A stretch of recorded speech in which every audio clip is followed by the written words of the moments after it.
Well, as I always say, Mondays are usually the most boring days starting the week. However, if you guys are big fans of the Yoshi promotion, Tokyo Joshi Pro Wrestling, you're in luck. You are in the right channel. Now, many of you may have remember, or those who don't, I'm trying to catch up from the much recent events dating back all the way to May. So hopefully we can catch up to now. So I got a long way to go to do that, so be patient with me. So we're going to be reviewing three events from them. The first two are part of the Golden Week Fan Appreciation Day. The first one is at East that took place on the 3rd of May, and the other one is West that took place on the 5th of May, or as many people know in Mexican culture, Cinco de Mayo. And then, of course, they continue with more of the Spring Tour 2025 in Fujisawa that had something to do with, of course, with none other with Yuki Kamifuku. I'm going to presume that this could be her homecoming, but nonetheless, it was going to be a good show. And then, as always, we'll cap up our episode as usual with some news updates to keep you guys updated on what's been happening in the world of wrestling, such as what events the promotions are throwing out, who's booked, what matches are set, including developments that are happening in the world of pro wrestling as we speak. So, let's get ready for another episode of Deleted Wrestle Zone.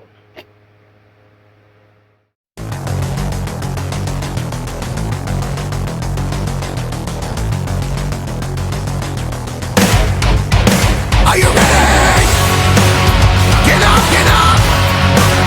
Get up, get up! Get up, get up! Get up, get up! Get up, get up! Get up, get up!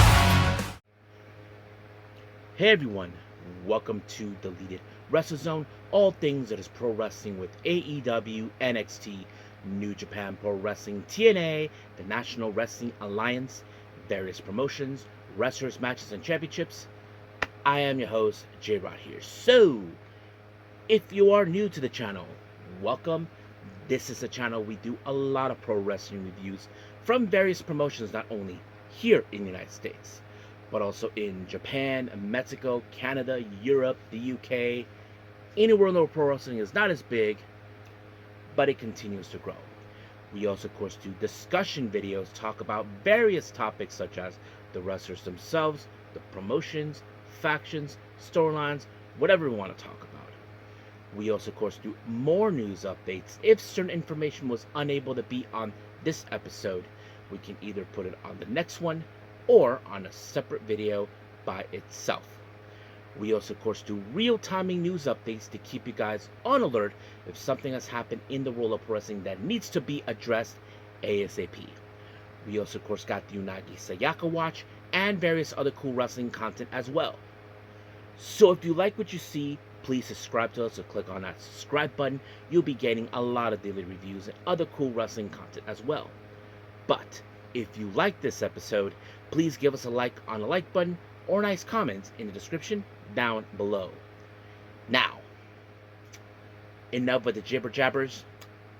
It's time to get this meeting to order. So, as I said before, it's all about Tokyo Joshi Pro Wrestling.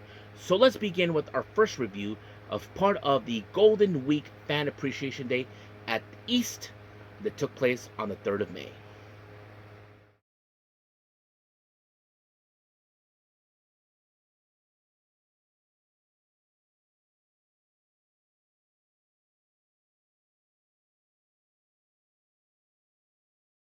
Okay, Tokyo Joshi Pro Wrestling, Golden Week Fan Appreciation Day East.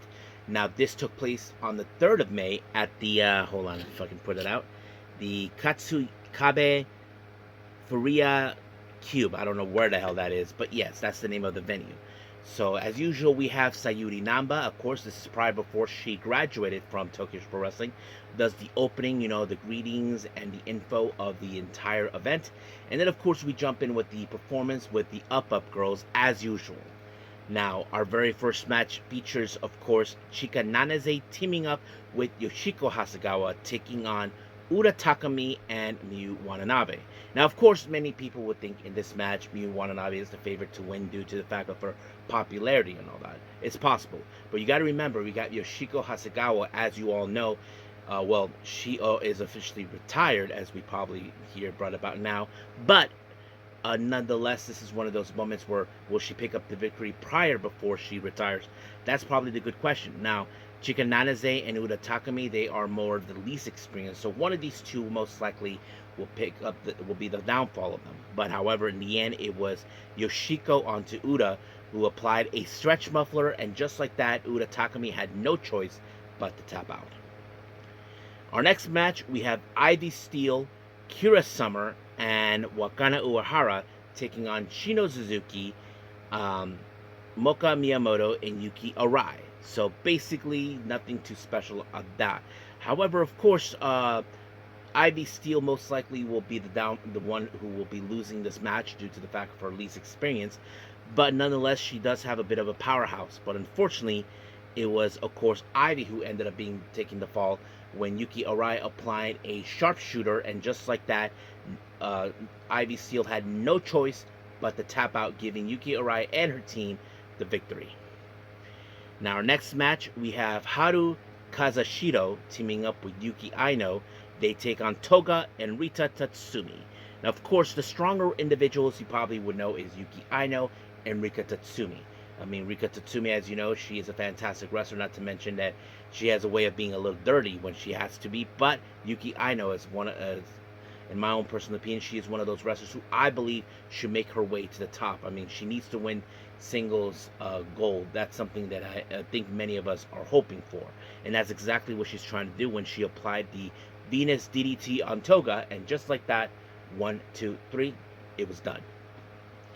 Now, our next match is a very interesting. We have international wrestlers. Alexis Lee, who represents Singapore.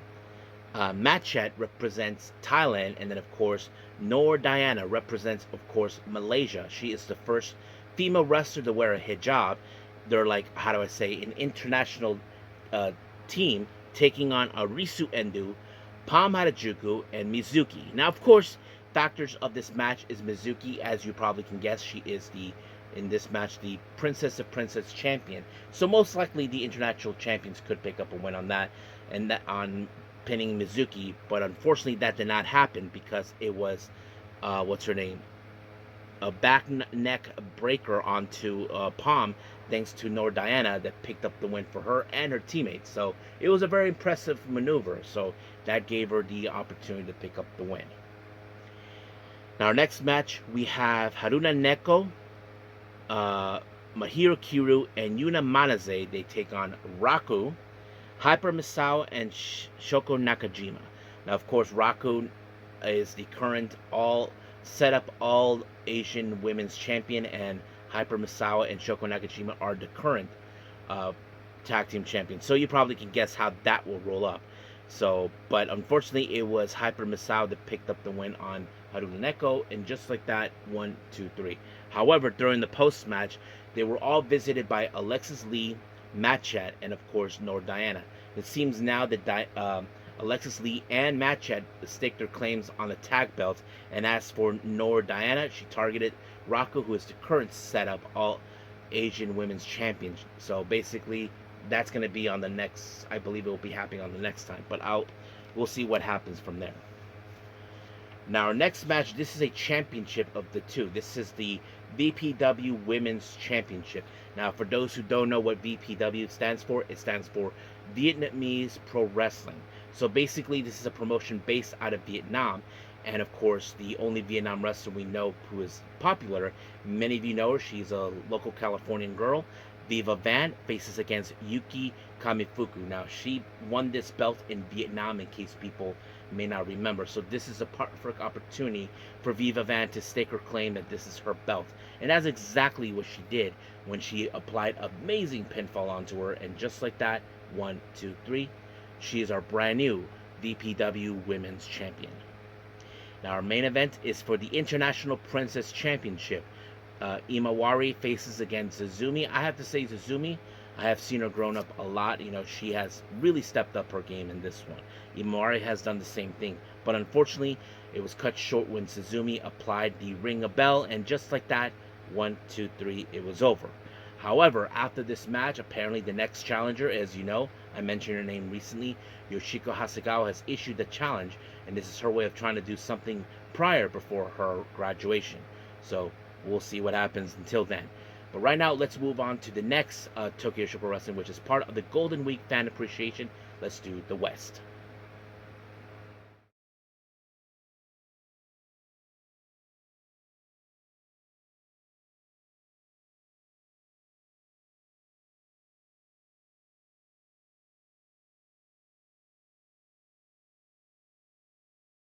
All right. So as we continue with Tokyo Joshi Pro Wrestling, we continue, of course, with part of the Golden Week Fan Appreciation Day. Now we're doing the West that took place on the 5th of May, and this was at the Edion Arena, Osaka number 2. So yeah, the location is in Osaka, Japan, in case anybody would ask. Now, as always, we have Sayuri Namba doing the usual opening, and then, of course, the Up Up Girls doing their performance as usual. Now let's jump into our first match. Our first match is a singles competition. We have Chika Nanase taking on Wakana Uehara. So nothing too special on this one, but this match ended with Wakana applying, of course, her infamous submission known as the banana pillow, which is very effective. And just like that, Chika Nanase had no choice but to tap out, giving, of course, Wakana the victory that it deserved.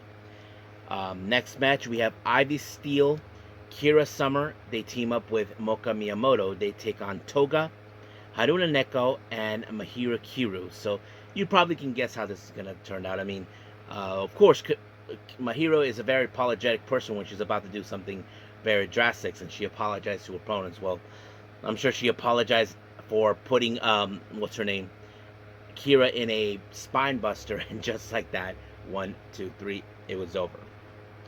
Our next match, we have Kaya Toribami teaming up with Yoshiko Hasegawa. They take on Mifu Ashida and Ryu Mizunami. Now, of course, Ryu Mizunami, many of you may know her. She was one of the original Yoshi girls that made their debut in AEW Double or Nothing back in 2019. Now she's teaming up here. Now, it's not the first time she has appeared in this particular promotion, but in the end, in this match, it was Yoshiko Hasegawa that picked up the victory when she applied the stretch muffler onto Mifu Ashida, and just like that, Ashida had no choice but to tap out. Now, our next match is a Tokyo Joshi Pro Wrestling Rich 10-woman tag team match, which is elimination. It's like a gauntlet match of sorts. On one team, we have Uda Takumi, Miyu Watanabe, Himawari, and they team up with Daisy Monkey, Arisa Endo, and Suzumi. They take on Rika Tatsumi, Shino Suzuki, Haru Kazushito, and Pamada Juku, and Mizuki. Now, this is the exact order how it ended right here, the way the entire match went down. So bear with me, boys and girls, on this one.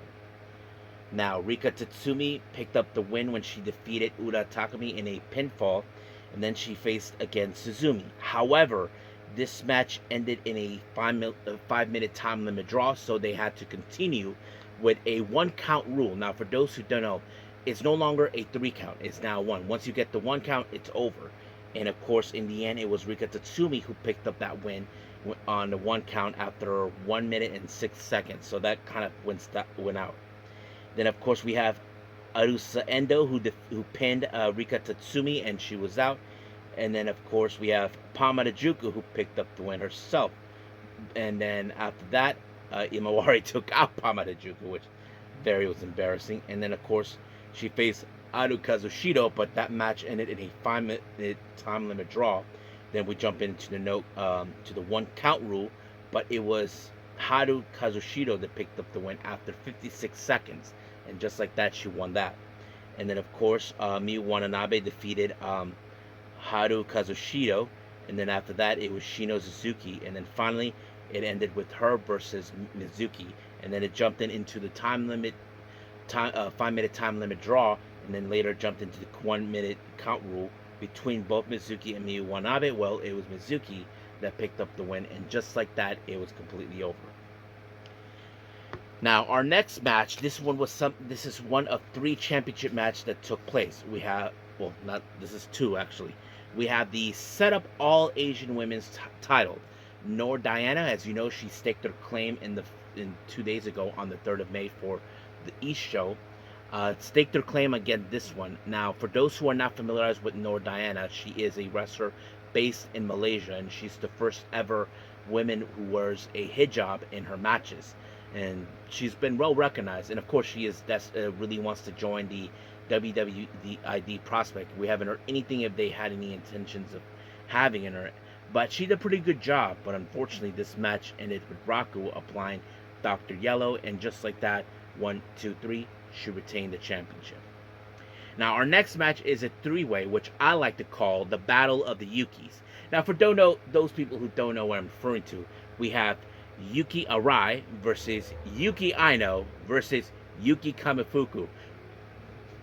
Get my drift? You have 3 Yukis, so basically it's nerve-wracking. Who is going to be the dominant Yuki? I think that's a very good, honest question. I mean, you look at Yuki Arai, I mean, she was a former idol singer. Yuki Aino, many people will always associate her with her sister, Nodoka, and now she is stepping up as a singles wrestler. And then there's Yuki Kamifuku, who's tall, beautiful, and all that stuff. But the real question, how this was going to end, well, in the end, it was Yuki Kamifuku who walked away with the win when she applied a famous sir onto Yuki Aino, and just like that, 1, 2, 3, it was over. Now, our next match, we have the Princess Tag Team belts. Hyper Misawa and Shoko Nakajima defend them against Alexis Lee and Napchat. So basically, this is one of those matches where they have to defend them against outsiders. And that's exactly what they did. But in the end, it was, of course, Nakajima that picked up the win when she applied a senton onto, what's her name? Onto Alexis Lee. And just like that, 1, 2, 3, she retained the championship. So that's how it ended. So it was a pretty good event, not gonna lie, but nonetheless, it was fun. So I think that's pretty much it with this one, with the Golden Week Fan Appreciation Day. So let's continue with one of their events that dates back also back in May, part of the Spring Tour 2025.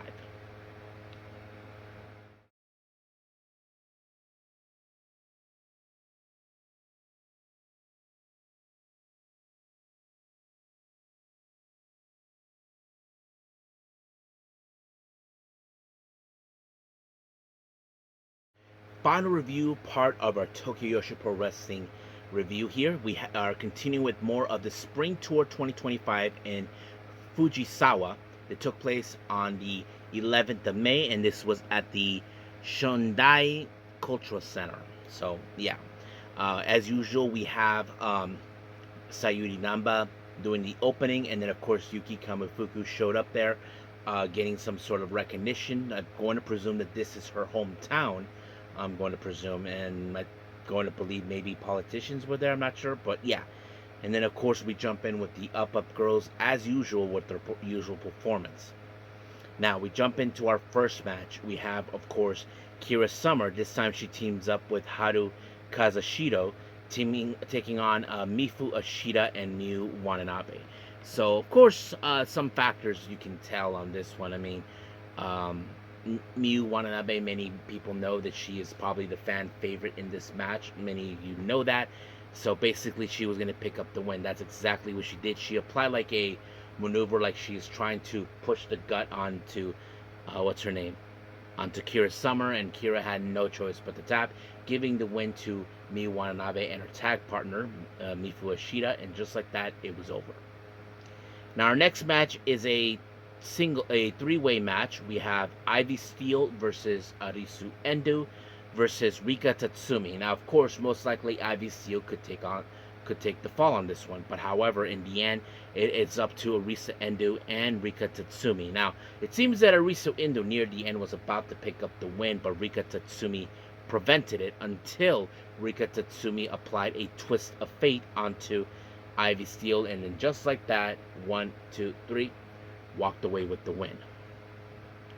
Our next match, we have Pam Harajuku, Raku, and Yuki Aino, who, as many of you know, they are 3 closest friends.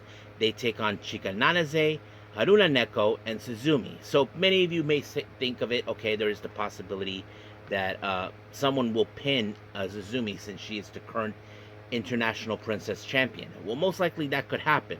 But in the end, it was Raku who picked up the win when she applied the Dr. Yellow onto Chika Nanaze, and just like that, 1, 2, 3, it was over. Next up, we have Ura Takami teaming up with Imawari. They take on Moka Miyamoto and Yuki Arai. So, of course, factors many people would think of this one, how this is going to go. I mean, you got Ura Takami, who was the least experienced, most likely the target on this one, which, of course, predicted it because it was Yuki Arai with the sharpshooter onto her, and just like that, Ura Takami had no choice but to tap out, and just like that, Yuki Arai and her teammate picked up the win. Our next match, we have Kaya Toribami teaming up with Yoshiko Hasegawa taking on Shino Suzuki and Mizuki. Of course, factors you can tell is Mizuki, the Princess Champion. Most likely, if they pin her, they could get an opportunity. But in the end, it was, of course, Yoshiko with a Meteora onto Shino, and just like that, 1, 2, 3, walked away with the win. Now, our next match is a singles action. We have Mahiro Kira, who's very apologetic. Well, I wonder how sorry she's going to be because she's facing against a legend. And, of course, according to Jim Ross said in the very first ever Double or Nothing event back in 2019, she's the kind of woman you don't see making biscuits. Yep, I'm talking about Aja Kong. Now, many people would assume that this is going to be an easy match. Well, no, I mean, Mahiro fought valiantly, but in the end, it wasn't enough. Some people would think this match would end in a back fist. Nope, it was an Uranagi, and just like that, 1, 2, 3, Aja Kong picked up the win.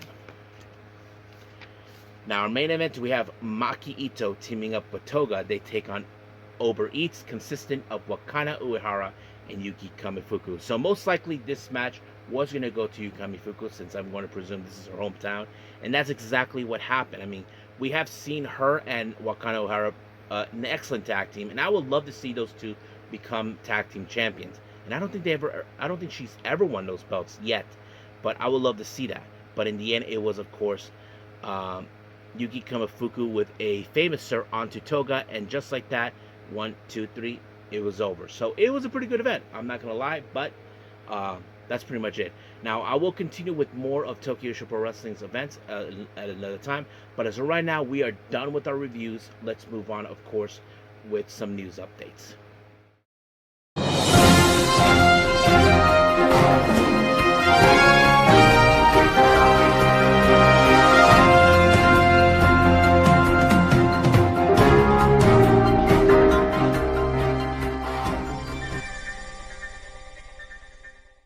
Okay, so welcome to our news updates. As always, let's begin with upcoming events. We have 2 updates on that front. The first one, we have GCW with Emo Fight on August 2nd.